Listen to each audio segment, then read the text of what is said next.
Okay,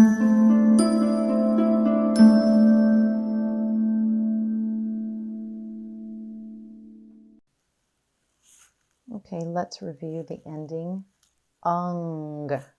Say it again. Ung. Ung. Okay, let's put consonant in front of it.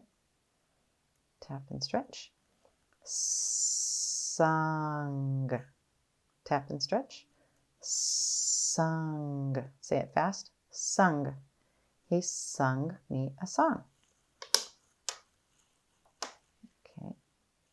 Tap and stretch our new word. Lung.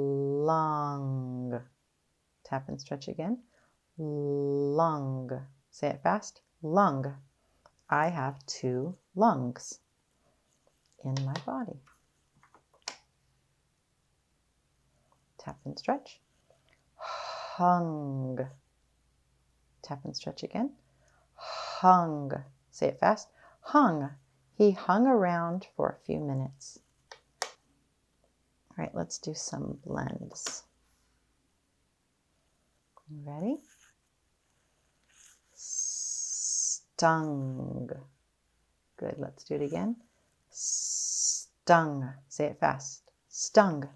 Oh, the bee stung my friend.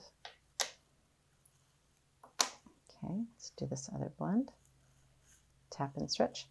Clung. Tap and stretch. Clung. Say it fast. Clung. He clung onto the branch with both hands because he was afraid he would fall out of the tree. Here's a 3-letter blend. You ready? Tap and stretch. Strung. Good. Do it again. Strung. Say it fast. Strung. He strung the guitar strings, right? He strung the guitar, put all the strings on it. Is that how you would use that? Maybe. Okay, one more. Tap and stretch. Sprung. Tap and stretch again. Sprung. Say it fast. Sprung. He sprung out of the bushes in a hurry. That little rabbit was hungry. And that is our ending ung. Good job.